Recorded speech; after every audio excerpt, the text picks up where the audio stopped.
Le mercato 2024 de MotoGP bat son plein et le départ de Marc Marquez de chez Honda va encore agiter la période de transfert. Et depuis quelque temps, on a quelques rumeurs de transfert. Alors déjà, désolé pour les gens qui n'aiment pas forcément ce type de sujet, des rumeurs sur des choses qui ne sont pas fondées, etc. etc. Mais bon, il faut quand même y parler un petit peu, il y a des choses qui sont très intéressantes. Bon, il y a d'autres qui sont un peu moins concrètes, mais bon, ça arrive. Aujourd'hui, on va parler de Maverick Viñales, Miguel Oliveira, Fabio Quartararo et Fabio Di Giannantonio. Bref, n'oubliez pas de liker, partager, commenter et surtout vous abonner à la chaîne, c'est très important. On est parti. Déjà, le départ de Marc Marquez laisse une place libre dans le team d'usine Honda, le team Honda Repsol, et il y a plusieurs candidats pour ce guidon. Bon, déjà, le principal candidat au remplacement de Marc Marquez, c'est évidemment Johan Zarco, qui fait déjà partie du team Honda pour l'année prochaine, puisqu'il sera normalement, en tout cas pour le moment, dans le team LCR Honda. Ça, on en a déjà parlé plein de fois sur la chaîne. Vous pouvez retrouver très facilement les vidéos, c'était très récent. Je parlais 2 ou 3 fois de Johan Zarco chez Repsol. Mais il y a d'autres candidats quand même, et notamment du côté de chez Aprilia et Maverick Viñales tout d'abord. On a appris il y a quelques semaines que Honda aurait contacté Maverick Viñales pour remplacer Marc Marquez. Et ça, c'était même avant que Marc Marquez n'officialise son départ de chez Honda. Donc c'était vraiment en cas où Marc Marquez partait. Et vu que maintenant c'est officiel, eh bien Maverick Viñales peut être un candidat pour le team Honda Repsol. Du côté de chez Honda, évidemment, on serait quand même gagnant, mine de rien, en prenant Maverick Viñales. C'est quand même un bon pilote, même s'il ne remplacera pas du tout Marc Marquez. D'ailleurs, même Johan Zarco ne remplacera pas Marc Marquez, tellement c'est un pilote vraiment exceptionnel. Mais bon, quitte à limiter la casse, Maverick Viñales, ça peut être quand même un bon choix pour Honda. En revanche, pour Maverick Viñales, je suis pas aussi convaincu. Bon, déjà évidemment, Maverick Viñales est lié avec Aprilia avec un contrat pour 2024, mais comme on l'a vu cette année, j'ai pas envie de dire que le contrat sert à rien, mais franchement, ça peut se casser très facilement. On l'a vu avec Alex Rins, on l'a vu avec Marc Marquez, ça peut être avec n'importe quel pilote, je pense, ou un bon paquet de pilotes en tout cas. Casser un contrat, c'est pas très difficile en 2023. Donc bon, là-dessus, c'est pas forcément un argument. Après, sur le plan sportif, qu'aurait à gagner Maverick Viñales? Franchement, passer d'une Aprilia à une Honda, c'est régressé. Parce que l'Aprilia est plus performante que la Honda.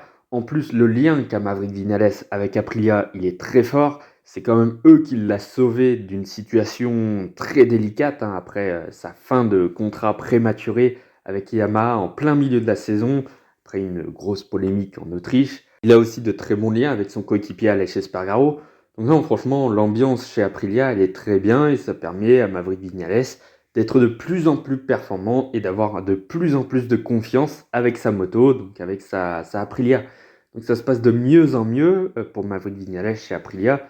Donc pourquoi partir? Il y a évidemment l'affectif qui joue, mais là, même le niveau challenge, le niveau sportif, bah, ça ne vaut rien parce que du coup, il passerait sur une moto qui n'est pas performante. Il y a de grandes chances qu'en 2024, la Honda ne soit à nouveau pas performante. Sinon, Marc Marquez serait, je pense, resté quand même. Qu'il y a vraiment un truc qui va pas fonctionner l'année prochaine. En plus, ça se fait pas en un claquement de doigts de passer d'une mauvaise moto à une bonne moto. Donc, forcément, Maverick Viñales, il n'a pas vraiment le temps de développer cette Honda. Il commence à avoir de l'âge quand même. Et puis surtout, maintenant, ça fait 2 ans et demi qu'il attend une première victoire en MotoGP depuis le Qatar 2021. Donc ça fait un bon bout de temps. Il a également l'expérience de Yamaha, la mauvaise expérience de Yamaha les dernières années qui ne se sont vraiment pas passées correctement. Alors pourtant, les Yamaha étaient encore quand même performantes.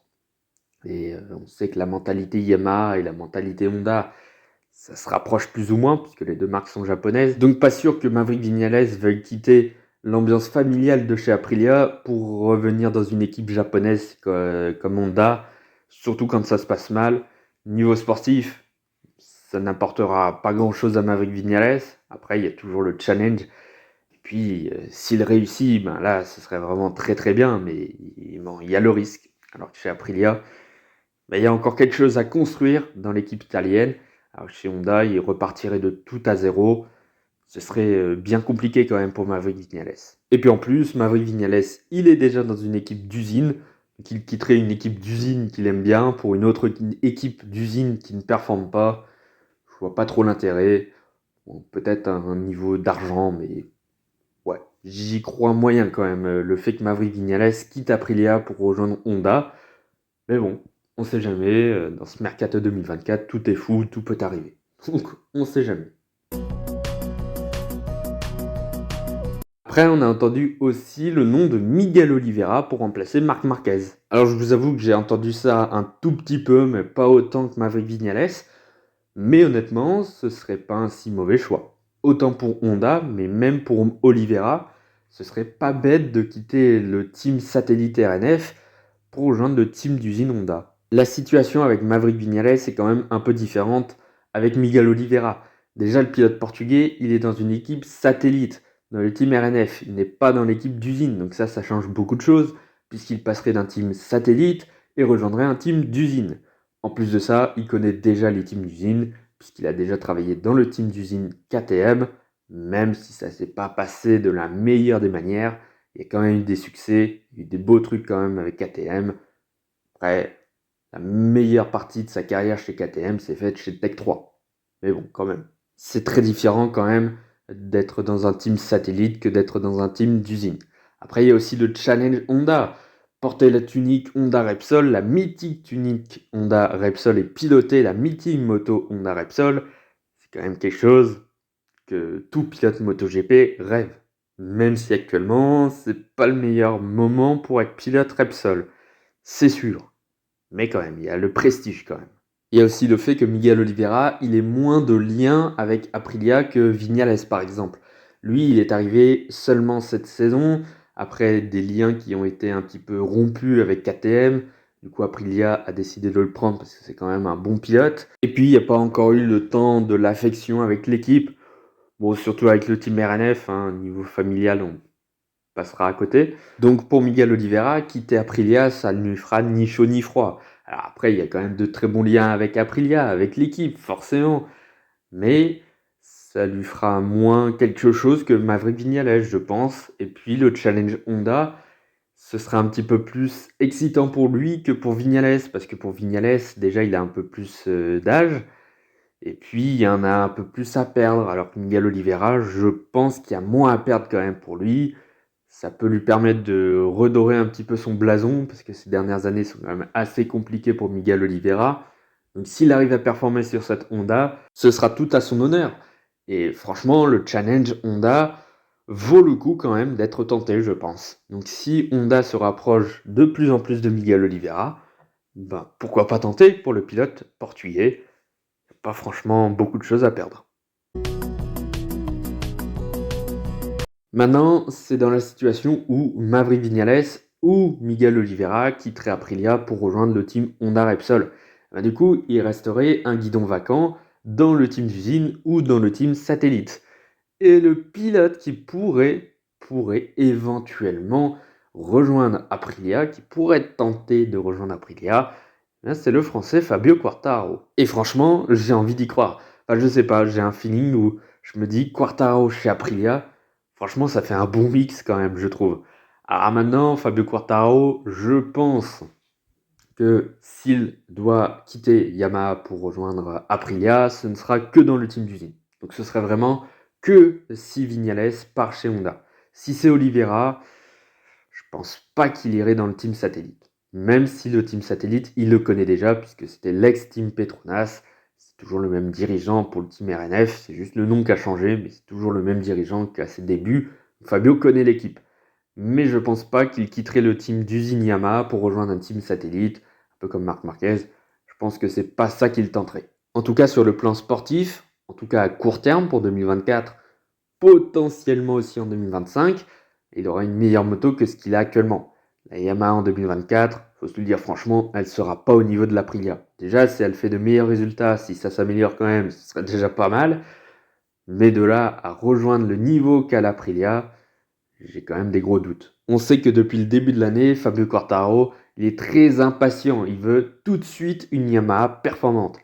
Lui, il n'a pas le temps d'attendre, il veut absolument gagner. C'est le tempérament d'un jeune pilote qui, il n'y a même pas 2 ans, gagnait son premier titre de champion du monde, son seul pour le moment, des victoires.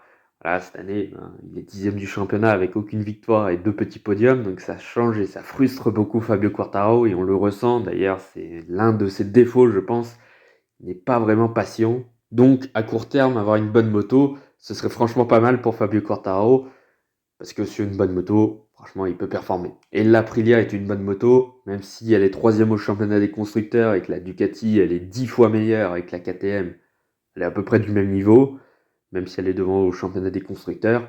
Franchement, faire le bon sur l'Aprilia, ce serait vraiment pas mal pour Fabio Quartararo en termes de performance. Après voilà, Fabio Quartararo, il veut absolument honorer son contrat et aller jusqu'au bout, jusqu'à fin 2024 avec Yamaha. Mais on le sait, bon, Marc Marquez aussi voulait aller jusqu'au bout, mais au final, on sait ce qui s'est passé.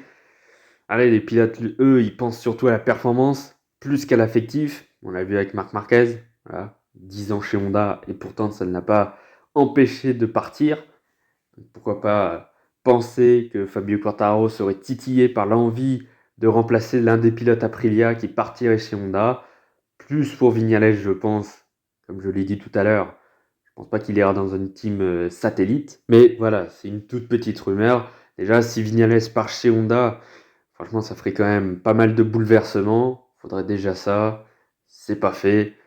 Mais bon, moi, j'aimerais bien voir quand même le Fabio Quartararo sur une Aprilia. Franchement, je trouve que ça aurait de la gueule quand même. Et puis surtout, ben, il y aurait plus de chances d'une victoire française. Parce que bon, bah, ça commence à faire un petit moment, hein. Ça fait quand même plus d'1 an qu'il n'y a plus de victoire française. On commence à s'impatienter. Donc ouais, Fabio, s'il peut aller chez Aprilia et gagner quelques courses en 2024, ce serait pas mal. Il y a plus de chances que chez Yamaha. Mais bon, voilà, après, tout ce qui est niveau sportif, niveau engagement, etc., etc. Fabio Quartararo chez Aprilia, c'est pas du tout fait, c'est très loin. Mais, on sait jamais. Et enfin, la dernière rumeur, c'est Fabio Di Giannantonio chez LCR Honda. Alors oui, il y a déjà les 2 pilotes, Johann Zarco et Takaaki Nakagami, qui ont tous les 2 leur contrat. Mais là, c'est dans le cas où Johann Zarco passerait dans le team Honda Repsol, eh bien Fabio Di Giannantonio pourrait devenir une option pour le team LCR. Et là-dessus, je vous avoue que je comprends pas tout. Alors déjà, de ce que j'ai compris, c'est Fabio Di Giannantonio qui veut rejoindre LCR s'il y a une place qui se libère. Donc en gros, si Zarco part chez Honda Repsol. C'est pas le team LCR qui a dit oui, on veut Fabio Di Giannantonio au cas où. Déjà. Donc, bon, Fabio Di Giannantonio, il veut rejoindre une équipe MotoGP, c'est normal, il veut continuer, et plus personne ne veut de lui. Forcément, il essaye d'attirer quelques équipes vers lui. Mais franchement, d'un point de vue de l'équipe et du constructeur, bon, prendre Fabio Di Giannantonio, bon, ça aurait pas forcément beaucoup de gueule, hein. Franchement, depuis le début de sa carrière, il n'y a pas eu grand-chose pour Fabio Di Giannantonio. Il y a une pole position venue de je ne sais où au Mugello l'année dernière. Puis c'est un petit peu tout. Sa meilleure position en course, c'est 8e, je crois, à 3 reprises, au Mugello l'année dernière et puis 2 fois cette année. Mais bon, il est sur la meilleure machine et il n'a pas fait mieux que 8e. Donc, avec une Ducati, ça fait quand même mal. Il s'est fait aplatir totalement par Bastianini l'année dernière, même par Alex Marquez encore cette année. C'est franchement compliqué. Et Fabio Di Giannantonio, il n'a pas forcément le talent d'un bon pilote moto. Enfin, en moto GP, parce que dans d'autres catégories, je pense que Fabio, il peut faire quelques bons trucs. Mais franchement, je pense que Fabio Di Giannantonio et la MotoGP, ça devrait s'en arrêter là. Il n'y a pas forcément grand-chose à gagner pour le team LCR. Après, j'avais pensé aussi à prendre le pilote KTM qui allait être descendu par son équipe et remplacé par Acosta, mais c'est tombé sur Paul Espargaro. Donc je pense pas que ce soit non plus la meilleure des options. Mais bon, j'ai quand même du mal à voir Fabio Di Giannantonio. Mais bon, on sait jamais. Comme je l'ai dit depuis le début de la vidéo, tout peut arriver. Donc Fabio Di Giannantonio chez LC Honda, c'est dans les cartons. Mais encore là aussi, c'est le pilote qui veut rejoindre LCR et pas LCR qui veut de Fabio Di Giannantonio. Petite nuance. Voilà, c'est la fin de cette vidéo. Merci d'avoir écouté jusque-là. Nous, on se donne rendez-vous pour dimanche, peut-être, pour le débrief du Grand Prix d'Indonésie qui aura lieu ce week-end. Sinon, ce sera lundi, mais il y a quand même de grandes chances que ce soit dimanche, puisque le Grand Prix, ça va être tôt le matin, à 8 h du matin. Donc j'aurai le temps de faire le débrief pour le dimanche soir, donc il y a moyen que le débrief arrive dimanche. Donc nous, on se dit potentiellement à la fin de semaine, donc dans 2, 3 jours, ça dépend quand je mets la vidéo, je sais pas si je la mets le jeudi ou le vendredi, mais vous le saurez. Bref, je sais pas pourquoi je dis ça. Bref, nous on se dit à bientôt pour de nouvelles vidéos. Salut!